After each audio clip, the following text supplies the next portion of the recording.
All right, welcome in, sports fans. You've reached almost overtime where we will get into just the AFC. We're going to talk some NBA, talk some college football, some other stuff in here. But once again, I will be hosting the show.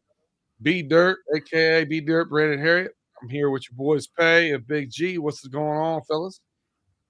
What's cracking, B, man? Watching this great college football game so far, man. It's been a very interesting game. But had a good time over Thanksgiving, man. Watched good football yesterday. Watched a little bit of good football today. Egg Bowl was sort of interesting, but all the shenanigans start tomorrow. Hey, did you see any good football yesterday? I did not see any good football yesterday. All the football sucked yesterday. I just want to let everybody know we are behind schedule because G was in having a wardrobe malfunction. He couldn't get his Ohio State receiver gloves off to get the show set up correctly. Just to let everybody know. Yeah. That's our real life right now. We did obviously for the game. We did our little clothing change. Regardless of what's going on tomorrow, I'll be rooting on my boys. I don't have a whole lot of faith this year. Doesn't look good for us. Last year, took a lot out of us. 18 guys moving on and half the coaching staff. So got a good recruiting class coming back in next year. I'll still root for them. I want to keep it close and respectable at least. Hey, B, man, I got to say this, man, and I really do mean this. Because I've been in the streets all day with the Michigan shenanigans and all whatever else. Man, you're like the most realistic, down to earth, centered Michigan fan I know, and I know literally thousands of them, and they are so just off keel, making up excuses, talking yak. I mean, everything you can think of, and you've never done that. Even when I went to Michigan with you in the Texas game. Fair host. I had a good time with the Hellgate guys, the Hellgate crew. Man, it was great, man. I appreciate that. Some of these Michigan fans are horrible, bro. It's a lot. Every fan base has them. That's facts. He's congratulating you, B, for not being like him. There you go. No. If B would have came to an Ohio State game, it would have been fair host. I would have treated him well and right. That's how you're supposed to. And I'm not all like that when it comes to it. I don't start until somebody starts with me. But when you start, get ready for it because you're gonna get it. I've done a lot of blocking of certain groups that pop up for me and whatever. But here's the thing: at the end of the day, it's a football game, man. There's a lot of real life stuff going on out there in the world that. I'm not going to get worked up or have that ruin my day or change my attitude or whatever. Do I root for my team? Yeah. Do I give a little ribbon to my friends here and there? Yeah, sure. Of course. But it's not. I'm actually going to watch the game tomorrow with Sarah C. Oh yeah. She diehard Buckeye. Yep. Diehard Buckeye. She don't mess around. Me, her, Jess will be out there. And we'll have our maize and blue and our scarlet and gray sitting side by side. Yeah. She don't mess around. Straight up. Shout out to Sarah C for the Level Up College Football Podcast. Great insight. True college football fan, but a diehard Buckeye fan. Yeah, Gavin Anthony said people say Ohio State fans are annoying fans, but I bet fans of half the SEC teams are bad too. Yes and yes. Absolutely. Both of those things can be true at the same time. Yeah, absolutely. So, and Notre Dame. At least we can both hate on them, right? Right, G? Yeah. Throw a little stray out there. We'll talk about it a little bit, but Notre Dame is the whole key to the playoff. If Notre Dame loses, anarchy breaks loose. But if they win, it's gonna get a little. So let's just go ahead and segue right here and go into college football. My first question, and we kind of talked about this before, and I want to know if it's changed with you. The SEC is wild right now. G, Facts. You think somebody's getting in with 3 losses? If Georgia loses tonight and they win the SEC championship game, yes. Because that's the only way you see it happening. Yeah, because I don't believe Texas, if they lose, they'll have 2 losses. Well, it would be for A&M as well, because A&M, if they lose to Texas, which no, if A&M loses to Texas, they're not going to the SEC championship game. So no, absolutely, it's adios muchachos for A&M. So the only way I see it happening is if Georgia loses tonight, and then they go on to beat the winner of Texas A&M in the SEC championship game. Yes, but outside of that, no, because the best 3-loss team in the SEC is South Carolina. They're the best 3-loss team. They're playing the best football. They shouldn't have lost to LSU. They damn for sure shouldn't have lost against Bama. So they're in my opinion, the best 3-loss team. So I don't see the SEC getting. I see them getting Texas, Georgia if Georgia wins, Tennessee, maybe not A&M. Maybe not A&M. And I don't think South Carolina gets in. And Bama, definitely not. No, absolutely not. Pay, you agree with that? Or you think there's a way Bama can squeeze in or somebody there? Well, Bama is only number 13, so they're one slip up away getting back in that top 12 discussion. So I would pull out a Lee Corso and not so fast, my friends. However, I do have Bama number 4 in my big chart for the weekend. My big chart for the weekend, I have Bama number 4. I have number 3 as macaroni and cheese. I have number 2 is dressing, and number 1 in the rankings, sweet potato pie. That's my big 4 board for the weekend.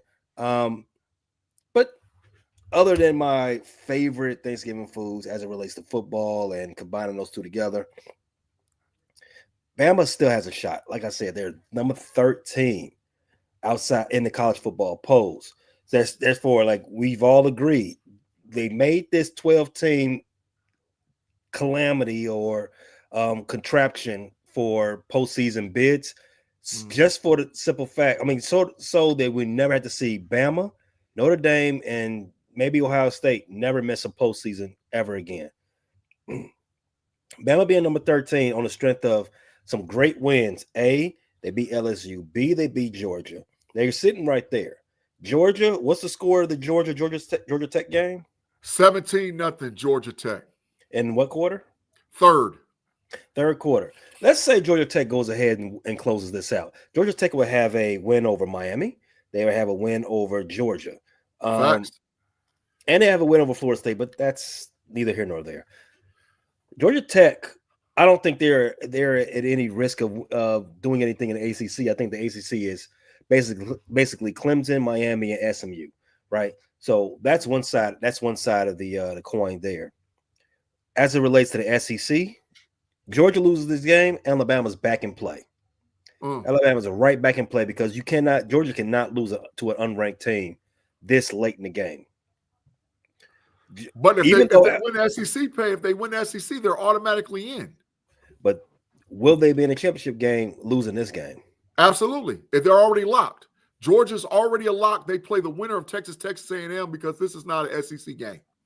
Okay, but again, that puts Alabama back in the play for this because now all they got to do is hope Texas go ahead and smoke them Georgia boots. Guess what? Alabama's back in. There's no way they're not going to leave the runner-up of the SEC championship game out of the playoff. There's no way. You never know. So if that happens, you lose 2 games in a row, Georgia will have 3 losses. Georgia's already got 2. So Georgia goes in and plays Texas. Let's say they come back and win this game against Georgia Tech. They play Texas in the SEC championship game. If they lose that game 31-28, you don't think Georgia still slides into this top 12 playoff? I think that if I think the loser of the SEC championship game will get into the playoff. There'll be a low seed, but they'll get in the playoff. So that'll be Georgia. That'll be Georgia with 4 losses. So if it's not Texas, they're going to have at least 3 losses. Yeah, absolutely. Absolutely. Unless, I mean, there's a lot still to be played because the Texas game is huge tomorrow too. Because A&M, listen, we'll talk about it. A&M, but listen, how does this play out though? Like, do you penalize Georgia for getting in there and they lose and that's their 3rd loss, and then you get them out of the top 12 and you get Bama back in the top 12? Like, how would that work? Right, because you're penalizing a team that went to the SEC championship game and Bama didn't even make it. Yeah. So they're like 6th in the conference right now in the SEC. 6 or 7. A matter of fact, I think with the win today, Ole Miss jumped in front of them as well because Ole Miss owns Alabama owns the head up, but Ole Miss with the win jumps in front of them. Bama can help their cause by beating Auburn. Yeah, Bama can help their cause by beating Auburn, who just pulled a major upset against Texas A&M. So if Bama's able to beat Auburn, then maybe. But nah. But nah, as of now. So you have at 13, 14, 15, you got Bama, Ole Miss, and South Carolina in the CFP rankings right now. That's what the CFP rankings are at 13, 14, 15? Yep. And then up at 7 and 8, you've got Georgia and Tennessee. Yes. You got Texas at 3. Yep.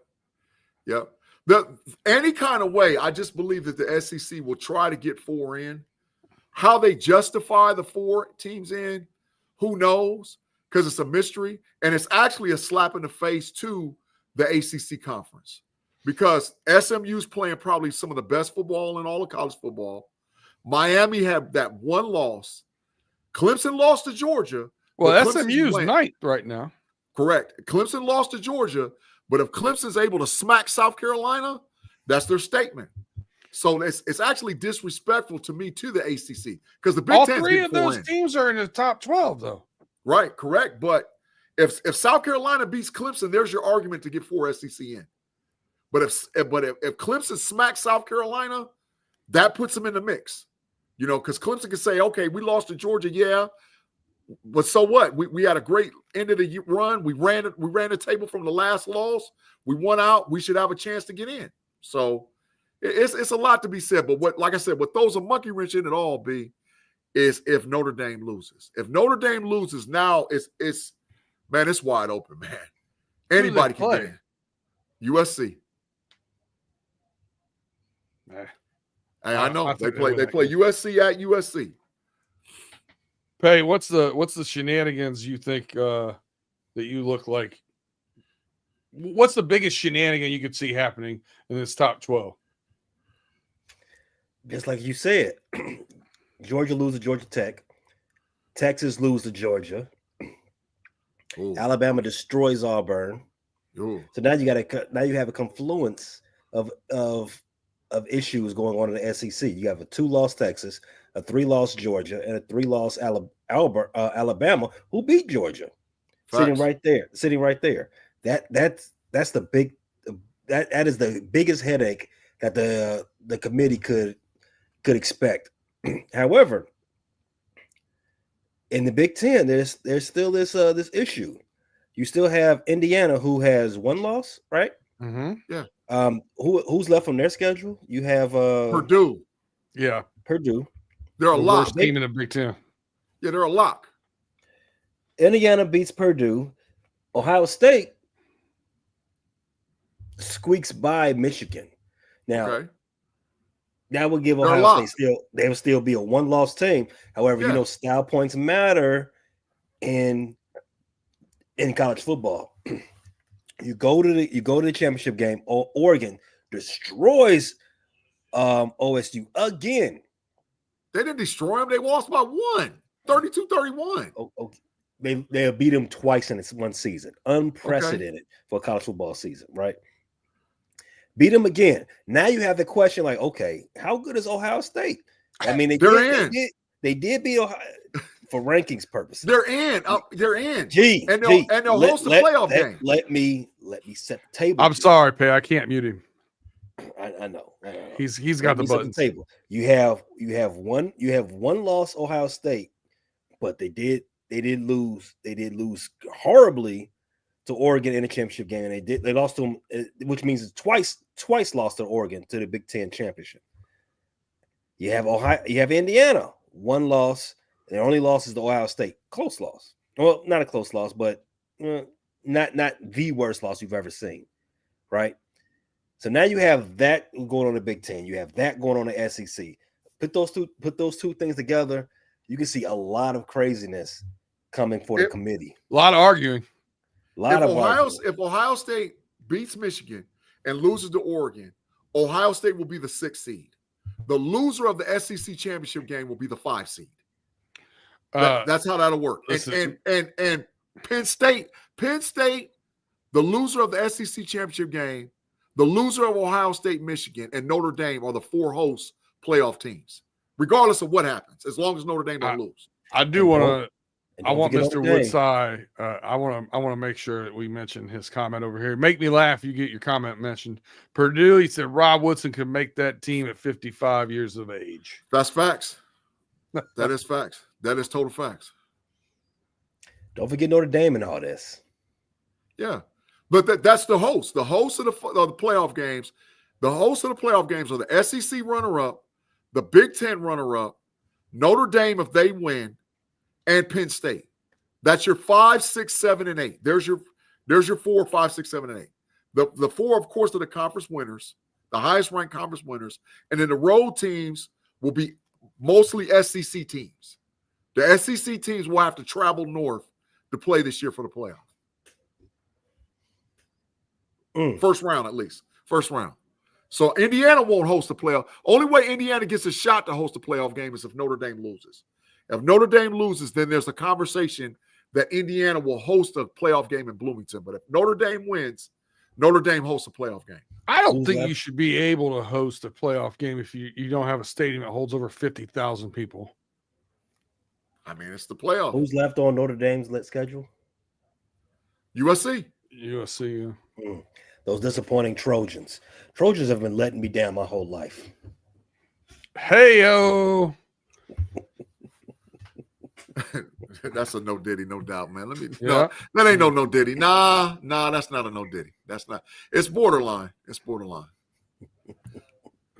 AFL 67 said, I agree with Nick Saban said that they need to start a 40-team league with two 20-team conferences and nobody gets to play warm-up games against Division II teams at all. I agree.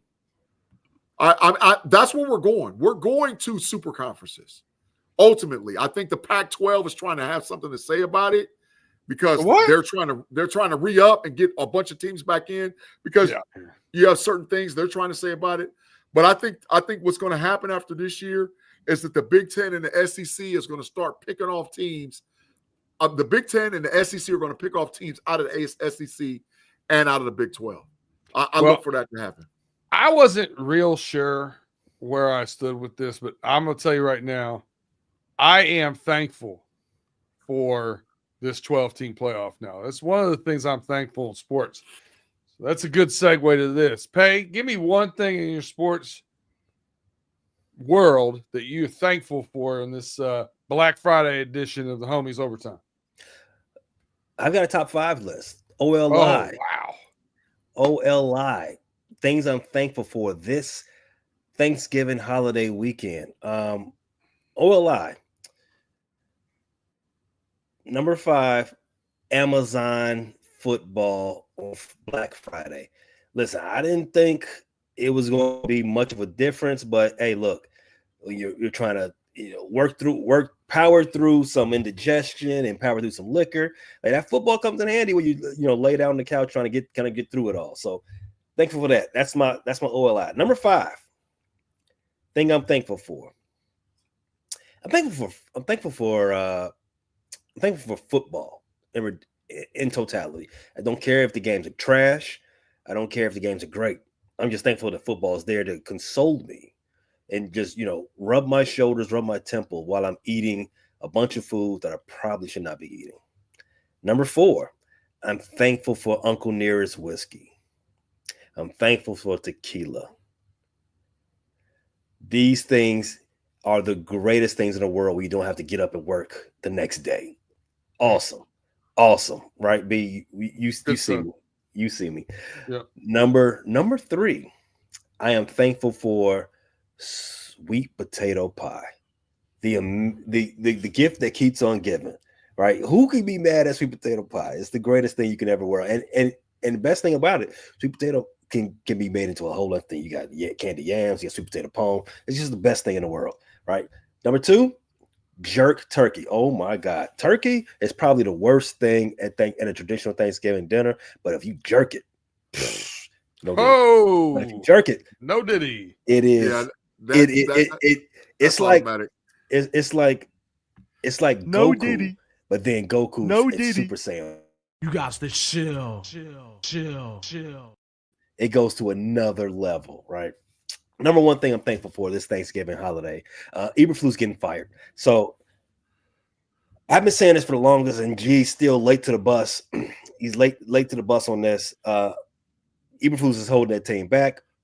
He's holding the Bears back, and once again, he did his thing. He Eberflused. He lost the game that he should have won, and then he got up in the press conference and said, "You know what? We did the right thing. We did we held that timeout. We did exactly what we wanted to do. You know what? That's the reason he got fired. Not losing the game. The reason he got fired is when that press conference said he did the right thing. I'm thankful for that. I'm thankful that he got up there and did the Eberflus thing, not losing the game, but getting in the press conference and lying through his teeth, thinking that we're all stupid. Thank you for that. Now we can finally move on from this chapter of ineptitude and start our next one. Thank you. I like that. Afton, I love that comment. She says, I'm thankful for fellow football fans. I see someone repping their team, and I automatically have something to talk about. Listen, the fellow football fans thing, and G, you alluded to this and talked about going to the Michigan-Texas game with me. I posted something in our Hailgate group about in 2 short years of me being a member of this tailgating group, some of those people become like family to me, and it's wild. And it's what's great about sports. People come together from all different walks of life, nationalities, race, religion, does not matter, and come together. We help each other out at this tailgate, and we take care of each other, and we donate things, and we make food and drinks and all kinds of stuff. And the camaraderie of that, like becoming like family like that, is just it's what I think makes sport special. Not necessarily just the game itself, but the camaraderie around it, I think is fantastic. Yeah, I agree, B. Like I said, man, great host. The Hellgate in totality was great. The people, the fans, the food.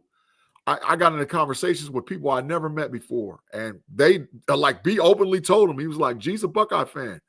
And nobody ripped me. Nobody, they had a lot of respect for me as a person. And we had good conversations. We talked about all kind of stuff, man. So that they were really, really good people, man. Listen, I'm a diehard Buckeye fan, but I would go back to Hellgate. Hellgate is a good place to be. It's a good time. Absolutely, absolutely. So what's something you're thankful for, Big G, in your sports world? NIL. Ooh. I am thankful for it. I just want to say it and make it perfectly clear. It's about damn time. The NC2A was a legal farm system to these kids. They were making millions and millions and millions and millions of dollars. And starting in January, now they have to do sharing from off of money that they make from the gate, off of ticket sales and all whatever else. And they should. NIL levels the playing field for a lot of these young people because let's face it, the percentage is less than 10% of the kids that actually make it from college football into the NFL. The NFL only has so much room on every roster. They can only carry 53 men plus the practice squad. A lot of these kids get hurt. They get injured. I was one of those guys that got hurt and got injured. So they have an opportunity to make money, to help themselves and help their family, and rightfully so. So I am grateful and thankful for NIL because NIL now levels the playing field for kids to make money off of their name, image, and likeness. It's almost 30 years too late. Think back to like the 90s with the Fab Five, how they changed the culture, how they changed sports. Think about what Allen Iverson did at Georgetown. Think about some of these great teams that we've had, the Carolina Crew. I mean, can you imagine how much money they would have made? It's ridiculous how much the Duke Blue Devils. I mean, I can think about great sports teams, Nebraska, how much money those guys would have made. So it's like 30 years too late, but it's fair and it's about damn time. NIL. I like that. And the one thing, listen, NIL, I don't think is exactly where it should be yet. There's a lot of weird things going on around it. To point to the newest one with the Bryce Underwood, NIL deal that's leaked out, $12 million, $10.5 million. It's all the numbers all over the place. Yeah. Without having like actual contracts that are database and whatever, you never really know what those deals are worth. Yeah. I do know that one of the things that's in there is a large that they're including in that totality. And he has to stay for at least 3 years to forge it. Facts. And a large chunk of that is a bonus if he wins a national title. That is facts. So the last time Michigan won one before last year was 1997. So odds would tell you that a large chunk of that won't get seen. So I don't know. Hopefully he does. I'd love to have some more banners to hang around here, but we'll see. But there's some weird things like that. I think it needs to be. It's a little too wild westy right now. I think it needs to get a little more structured. I'm a big fan of it. They just need to get their arms around it a little bit. B, I think what they're going to do, I think there's going to be a change. I'm hearing even from an administrative standpoint with the incoming administration, they're like Ted Cruz and some other guys are going to say, look, you gotta deem these guys employees because they're no longer student athletes, they're employees. And if they do that, then they can put structure with it. But until the NC2A is willing to say that these kids are employees, then it's going to be the wild, wild west. Yeah. I'll tell you, my biggest thing that I'm thankful for is simply 2 words: Joe Burrow. I know. Listen, we're a lot of Steelers fans out here listening and watching. The Cincinnati Bengals have been a whirlwind of a organization, more often than not doing the wrong thing instead of the right thing. Right now, that one guy makes us relevant by himself. The rest of that defense is playing like Swiss cheese. It's horrible.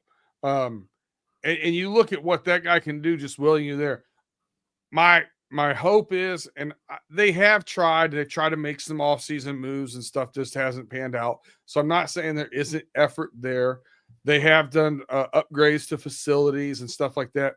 I just want to continue to see the building blocks get laid there and support Joe Burrow because he deserves it.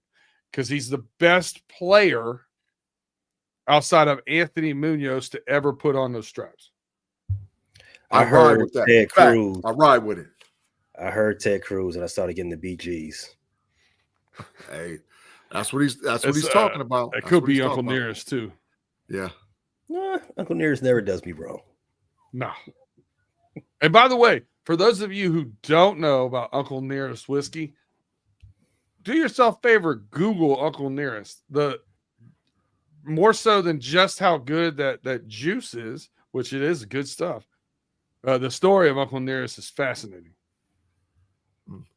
Facts. All right. Look, let's take a quick commercial break. B, let's pause for the calls. That way we pay the bills.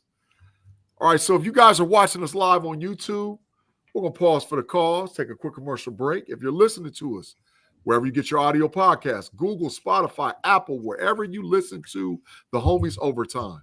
We'll be right back after the pause, and we'll be back with you.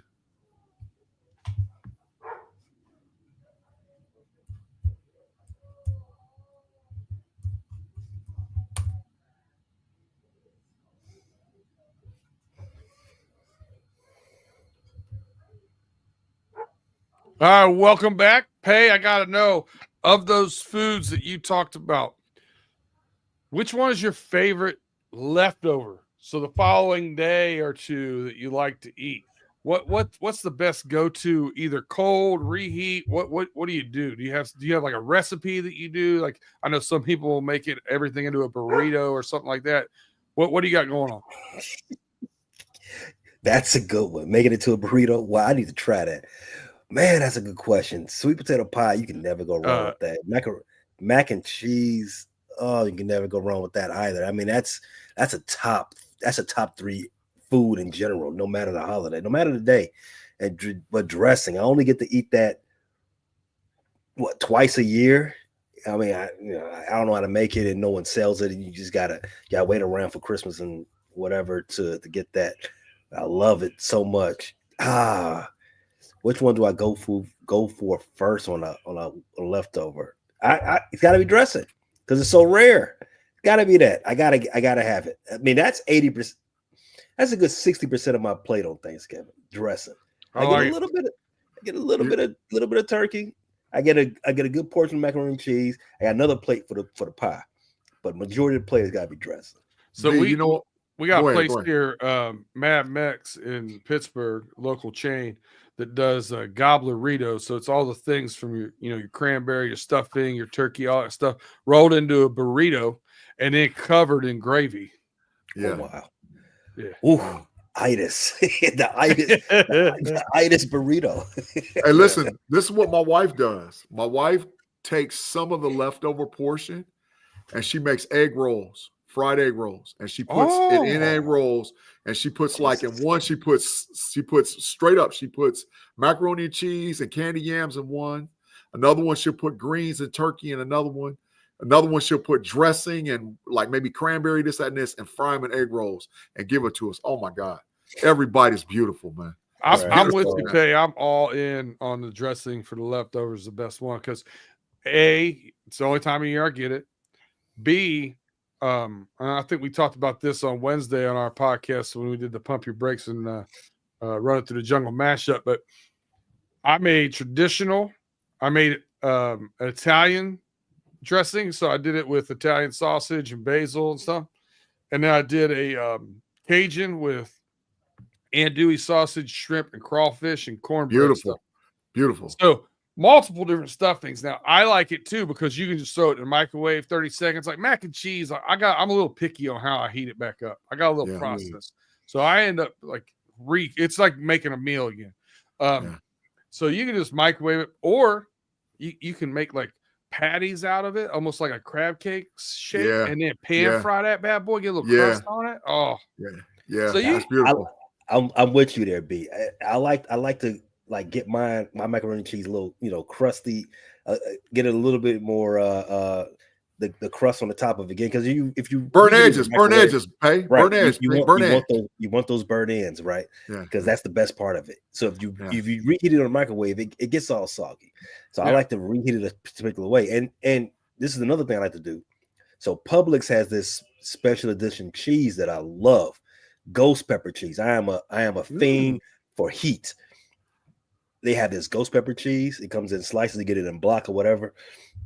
So obviously the big pan isn't going to be made with that because a lot of people don't like to have spice. But me, I love it. So when I reheat the macaroni and cheese, I did it today.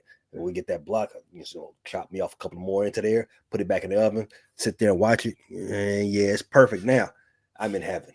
Air fry that bad baby, bro. That's what I did with my stuff today. I air fried everything. Air fried everything except for the yams. I air fried it, man. And the macaroni and cheese came out crispy, just like if you air fry a pizza. You put a pizza in there. Air fried pizza is GOAT level, but not New York style pizza. Don't do that. That's just because it's too thin. Not some of it. Some of it's just too garbage. Just take a bite, throw it away. Well, I'm biased, Pay, because I'm closer to Chicago than I am New York. And Chicago pizza all day and night over New York pizza. All day and night. And not the big casserole either, the tavern style, the thin guy. Whatever type of Chicago pizza you prefer, it's all better than Chicago. It's all better than New York. We can all agree to that. We got a super chat from the homie Tate, says dressing, mac and cheese, crab salads, ate a plate today that I don't know. Just a ton of plate. He had two plates today. There's a lot going on there. It's a lot. Get you sometimes. That comment had a lot of itis in it. That's all we saw. There it is. But G, we're gonna have to ship you a bigger air fryer because me and B are headed to your house for next holidays. We got to try this egg roll. We got to try this Thanksgiving egg roll. I'm in on the egg I'm roll telling you, idea too. it's boss. I'm telling y'all, it's boss. And sometimes she makes a cream cheese. Man, listen, I'm about to go upstairs and have some soon as we get done. I'm telling you right now. Hey, throw a couple in the freezer. I'll be there in January. Got you, dog. Got you. All right. So we did. I don't know. We kind of got into college football. Let's stay. Do you want to stay with football or do you want to go NBA right now? Stay football. Let's stay football. All right. Homie's NFL power rankings. Big G and I did this when it was just me and him on one. So I think it's the only time we've done it. It was a little bit of a take when I put the Lions first. I don't think that's much of a take anymore. It's I think one of us here might have a take on maybe why it's not the Lions. Mm-hmm. So I think I know where you're going to go with it, Big G. I'm feeling the G Stradamus signals coming out of you, coming out. Listen, give me your top 5 NFL power rankings, Big G. Who you got at 5? Woo, man. This is not going to settle well with a lot of people, man. The Kansas City Chiefs. Okay. On number 5. I respect it. Kansas City Chiefs, number 5. All right. Yeah. Who you got at 4? Yeah, give it to us all. All right, so number 4. Yeah, no diddy, no doubt. Yeah, number 4, I have the Baltimore Ravens. As of now, I have the Baltimore Ravens at number 4. I don't hate it. Yeah. Number 3, I have the Buffalo Bills. Don't hate it. Number 2, I have the Detroit Lions. Well, okay. All right. And number 1 is the Philadelphia Eagles. That's my power rankings as of today. Pay, I take it you don't agree with all those. So no, I actually have the same 5. I have the same 5. They're just in different order. Number 5, I agree with G. I have the defending champions, Kansas City Chiefs, sitting right there at number 5. Just too fluky. They're not that good. Their best player, the GOAT, is being carried by the defense week in and week out. Well, the defense hasn't been playing great the past 3 out of the last 4 weeks either. Yeah, kind of a mash. You got to remember, G.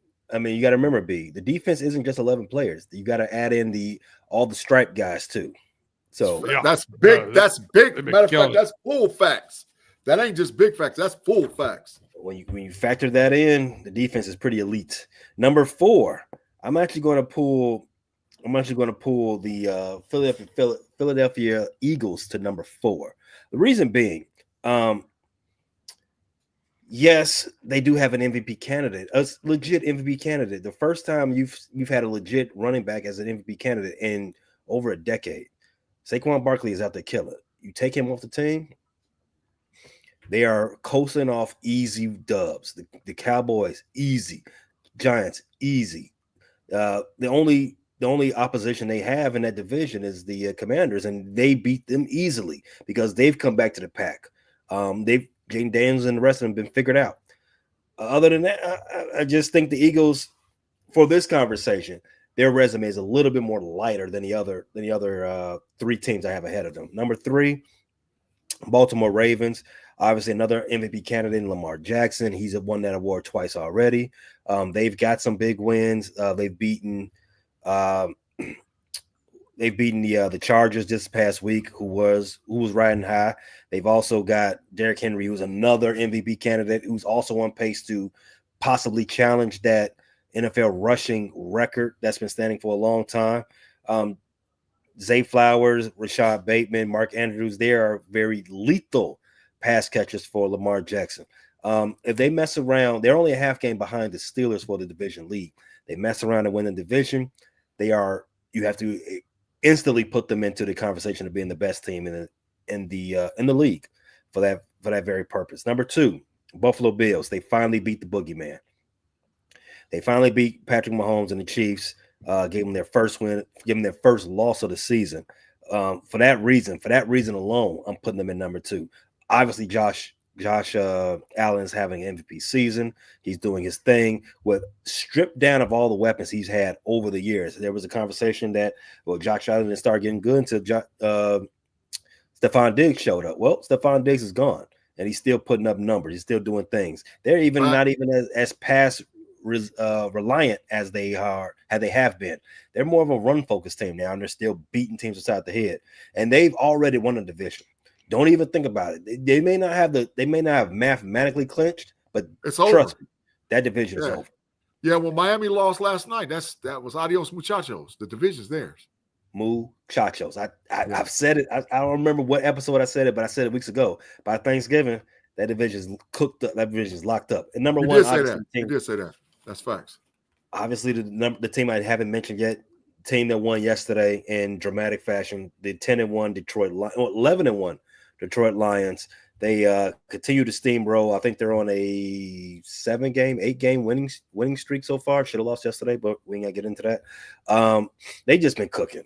They've thumped teams up and down the schedule. They've given teams 38 points. They've given teams 40 points. They've given teams 50 points.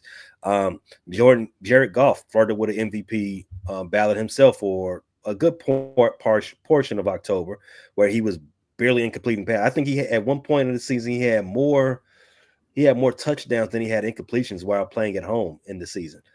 Something crazy. Jahmyr Gibbs, electrifying. David Montgomery, a stud. Amon St. Brown. At some point, people are gonna start giving him his respect. He is a top 5, maybe even top 3 wide receiver in this league. And quiet as kept. Their defense, the numbers, I think in totality, might not say they're an elite defense, but trust me when I tell you, their defense keeps you off the board. Their defense makes plays. They're going to be a tough out come the playoffs, and they're definitely going to represent that conference. B, can I ask both you guys this question before you answer yours? Mm-hmm. So today, Malcolm Rodriguez joins the IR crew for the Detroit Lions. So now as of today, the Detroit Lions have lost Aiden Hutchinson, Alex Alonso, John Kaminsky, Ennis Rickeshaw, Derek Barnes, Marcus Davenport, Miafulu, Kyle Pico, James Revis Maben have all been placed on IR. These are starters and significant players. And now they lose Malcolm Rodriguez today. Can they continue to be the number 1 team and they're getting hurt a lot? They signed a guy from the Broncos who started a couple games for them that was on the they signed they signed Alexander to play for the Pittsburgh Steelers last year. That's who they signed. Kewan Alexander. He played a little bit for Denver, but he played for Pittsburgh last year. They signed him off the street. Yeah. I mean, they're still they're doing it now. They did address they're the interior defensive line. DJ Reader looks like he's back in a big way and healthy. They're healthy in the middle. They address the edge. Linebacker's going to be that position, right? They can't have anything happen to Campbell. He's holding that whole crew together right now with duct tape. So, that's going to be the $1 million question. But they're holding up well on defensive line and pretty well, in the backfield with Brian Branch is playing great. Yeah, facts. So they're doing well. But you gotta it's touch and go at that linebacker position. Yeah. Sure. Injuries, man, is going to be the key down the stretch, man. Injuries, man. These top teams we're talking about, how many hits can you take? How many hits can you take? And that's, it gets tougher and tougher. Tougher and tougher, man. I actually have a couple of my top 5 that I'm giving just due that I've kind of not given much love to, but they're proving me wrong, and I think one of them is definitely going to be an upset you don't have in your top 5. But it's just my eye test right now, and I think they're built for, kind of playoff football and what they've done to improve their team. I got number 5. I got the Green Bay Packers. Ooh, you know what? I like that pick. I almost did it. I think the running game has come full circle for them, and their defense continues to improve. They're not to a point now where they have to have Jordan Love play hero ball. You know what I mean? They can be a little more conservative with it. Number 4, I have the Chiefs. Again, record wise, they're number 1. Eye test wise, they're probably number 10. So split the difference for me and get them in there 4. Number 3, I have the Philadelphia Eagles. Again, I think talent, offensive line, the defensive line, the defensive backs that they got this past year. That boy from Toledo's cold. Yeah, facts. Facts. I like them, but I don't love their coaching. So I got them at 3. At 2, I have the Buffalo Bills. And again, this is another team that I really haven't given their just due. I don't know if I trust in a big game if I trust Josh Allen, but that's who I've got at number 2, and then at number 1 I got the Lions. And listen, an asterisk there, like we got to see how they handle these, these guys on IR. Yeah, that could be the one thing that could snake bite them there. So yeah, injuries always derail championships. Mm-hmm. Unless you're Tom Brady or Pat Mahomes, injuries always derail you. You want to take a second break real quick right now? Absolutely. Let's pause for the cause. If you're watching us live on YouTube, we'll be right back with the Homies Overtime with Pay, B Dirt, Big G. If you're listening to us on audio, we'll be right back after a 10-second break.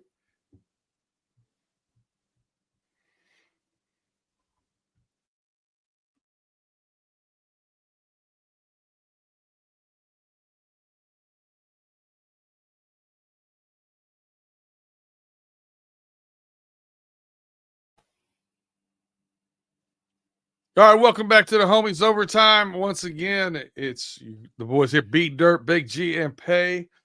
Tate is attending to family at the crib and unable to be with us for this overtime. I hope he's enjoying the fam. He's been over here poking some fun and making some comments in the comments, but unable to join us. So we football heavy because it's that time of year, man. And this week, football rules.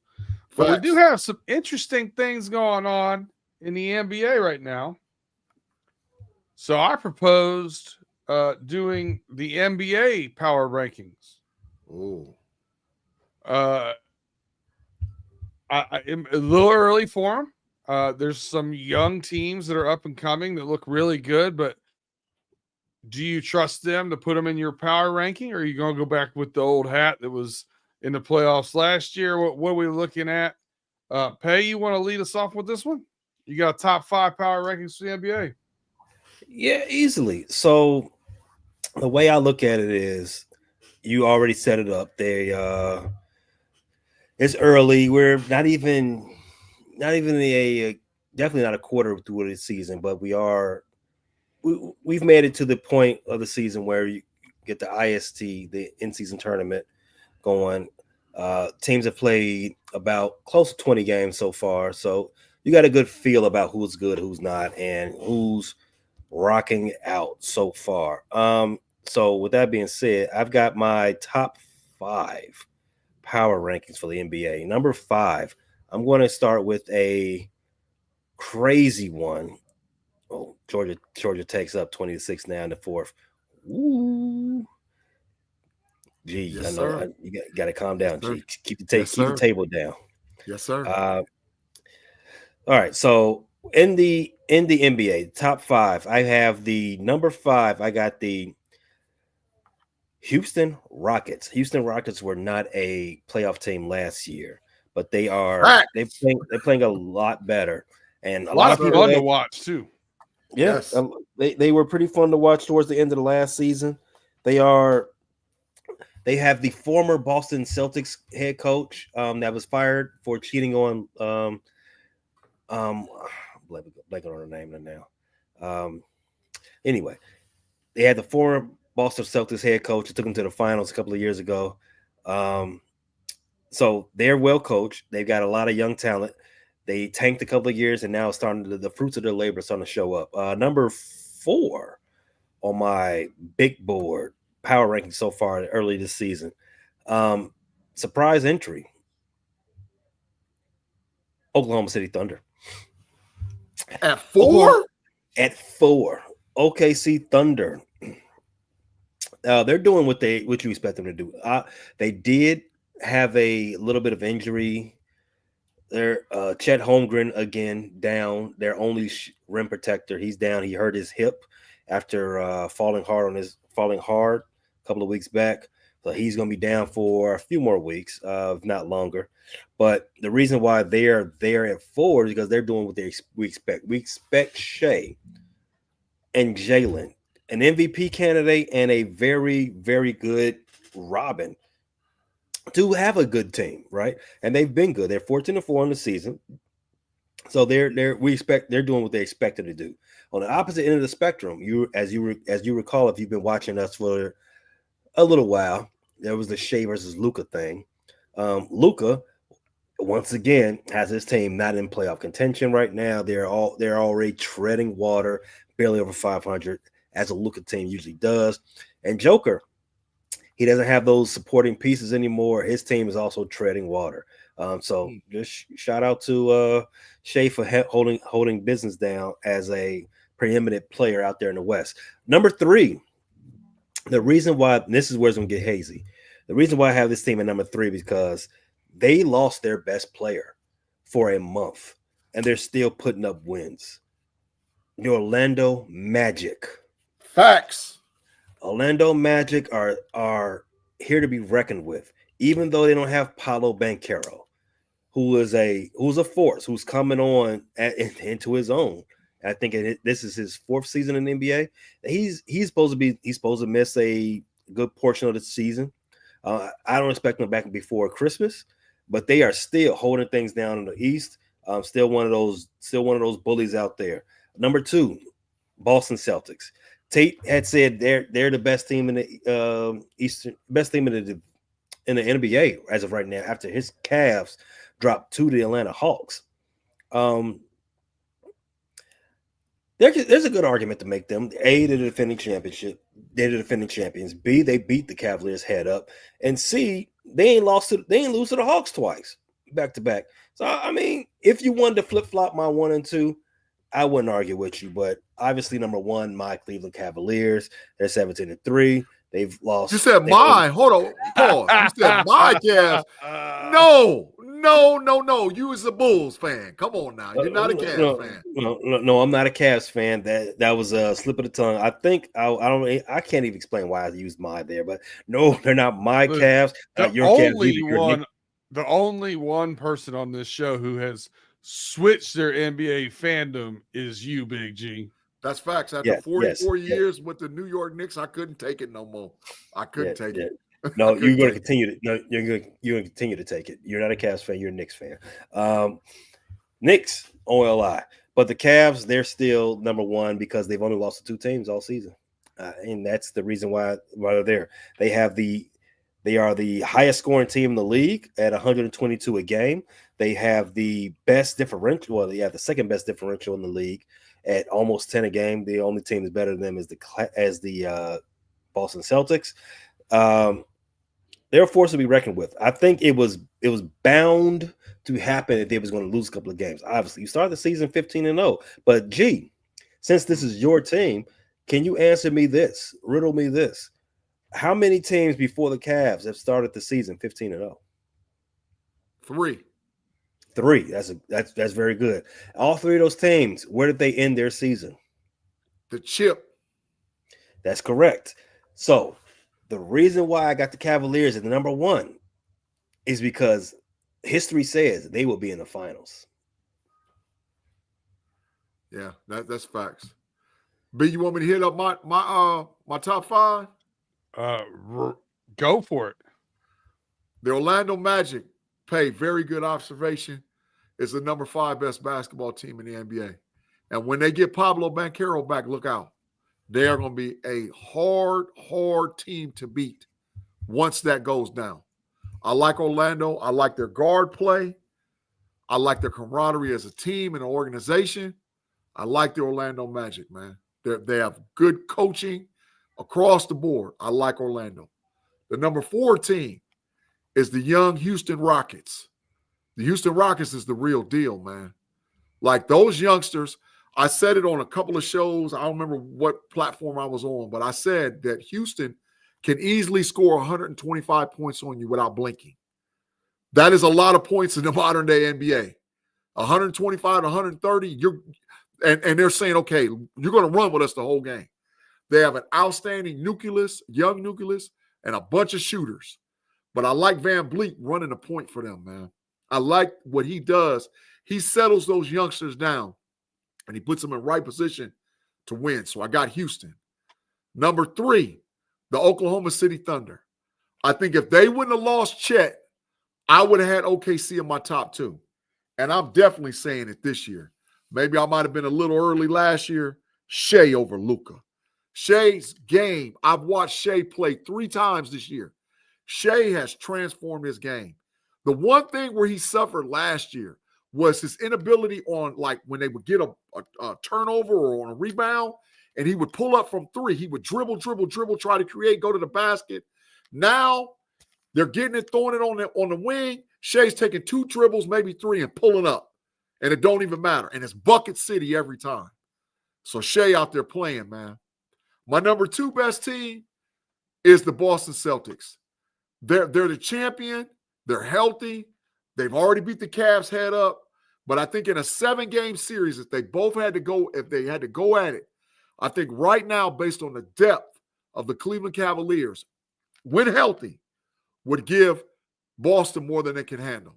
And in that preference, I make the Cavs the number 1 team in the NBA. I think that they have to get healthy. Every team goes through little spouts where they lose games where they shouldn't lose. Sometimes they even win games where they shouldn't win. So I look for the Cavs to start a streak here. Probably before Christmas, they might go on a little nice 6 or 7 or 8 game streak and solidify themselves at the number 1 spot. But as of now, all the rest of those teams, the New Yorks, the Milwaukees, Golden State, maybe because I like their youth and I like what they've surrounded Steph around, but that's my top 5 for sure, bro. Mark Tobin said Orlando is a joke until they get to a conference finals and playoffs. Listen, man, I struggle with number 5 quite a bit because I was on the fence about Orlando. I thought Orlando and the Timberwolves, I see really good things out of. I just don't trust them yet when it comes down to when push comes to shove. I have a very controversial pick at number 5, though. Started off really bad, but they've won 6 out of their last 7, and it comes down to trust. They've got 2 guys that can take over a game, so I put the Mavs at 5. They're 11-8, but they've won 6 out of their last 7. I'm telling you, they're playing good right now. Number 4, I have the Houston Rockets. They play as a team. They play fast. They're a lot of fun to watch. It'll be interesting down the stretch if they have that go-to who's going to be their killer at the end. You know what I mean? That's the one question I have with them. Number 3, I have your Cleveland Cavaliers. I think there's a little bit of fool's gold in the 15-0. I know it's hard to argue that when it's that long of a stretch. Tres Leche? I have them as Trace. Wow. Number 2, Big G. You might get it right this year. I got OKC at number 2. I agree with you 1,000%. I think Shea is definitely going to be right there for the MVP voting this year, and I think he may get the nod if I look into a crystal ball. And number 1, I have the Celtics. They're champs. They're champs. That's right. I mean? And they're playing like it. So they've had a couple of falters where they just dumb games, bad shooting from 3, stuff like that. But that's who I got at number 1. I got the Celtics. Like it. I like it a lot, B.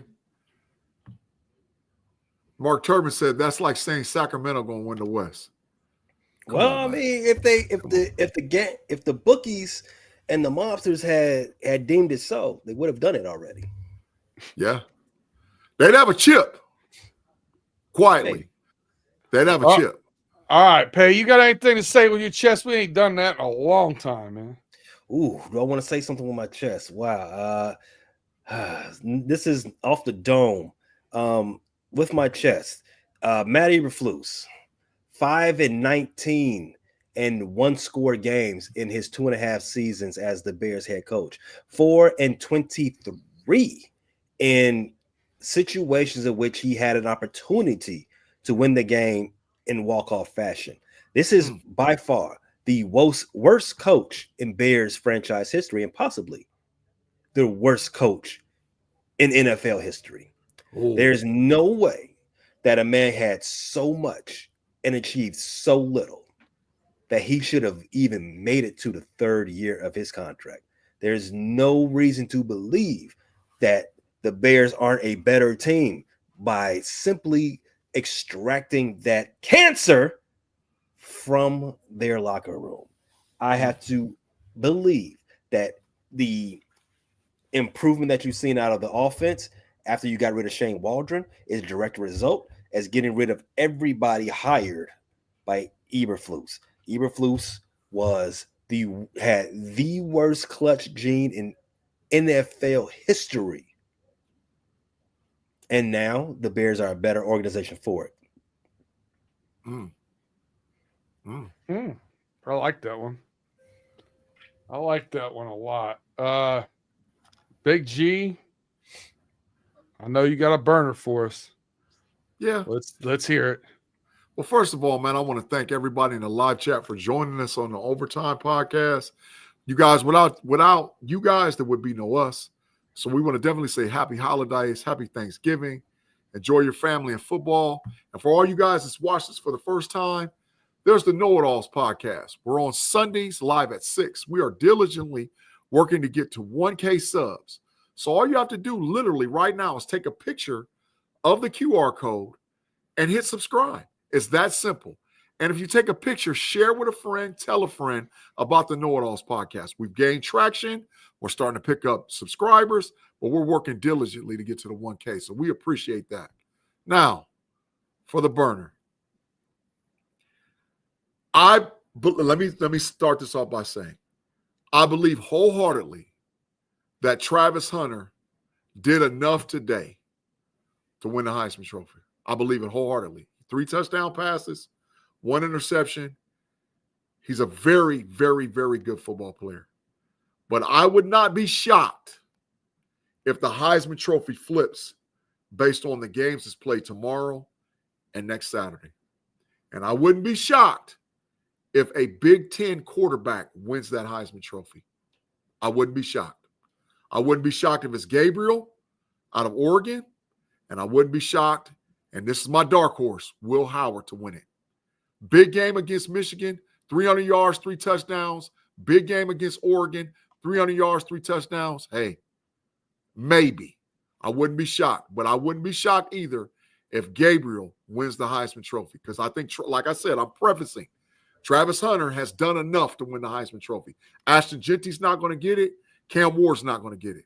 But who's got enough play left on big stage before the Heisman Trophy is the Big Ten Conference.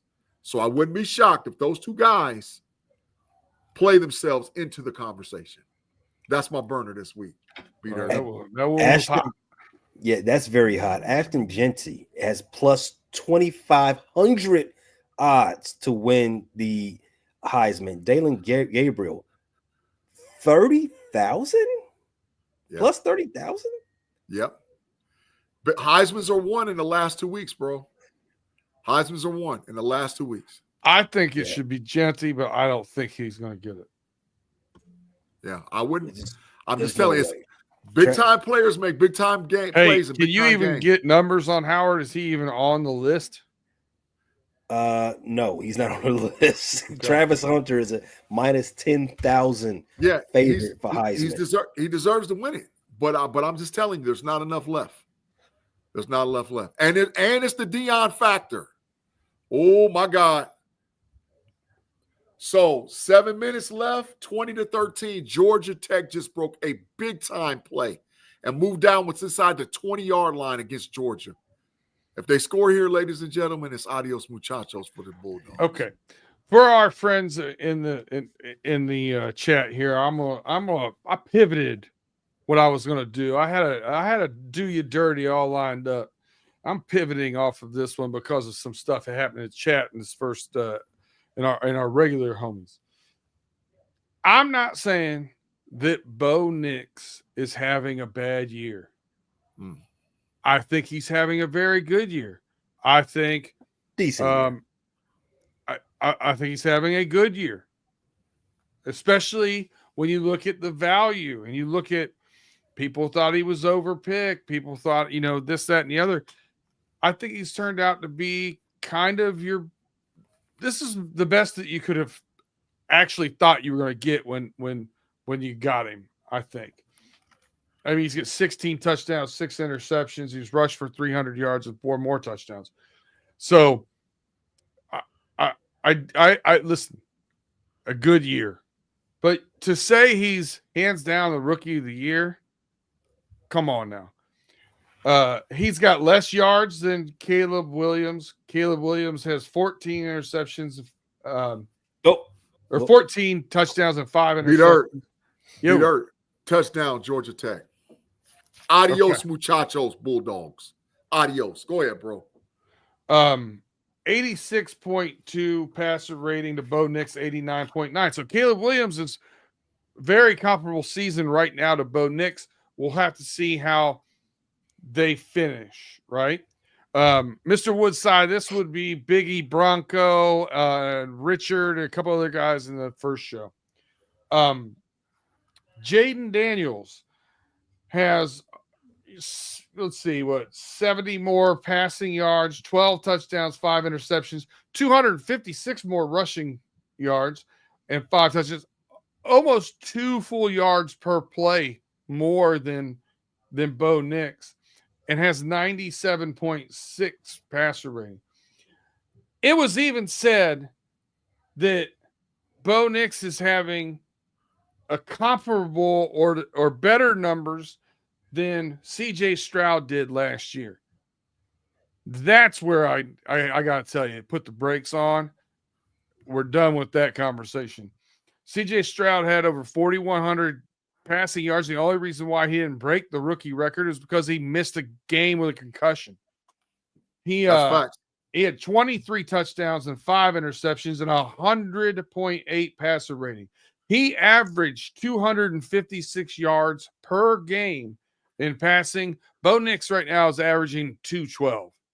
Knock it off. They're not the same.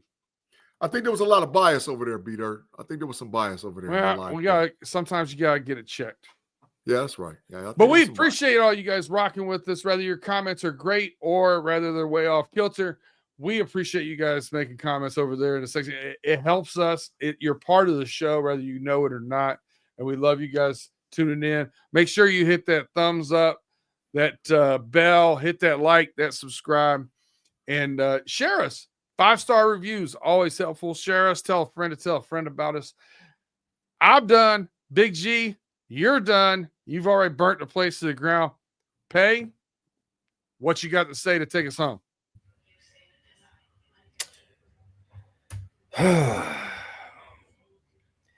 Keep leftovers holy. Facts. And we're out.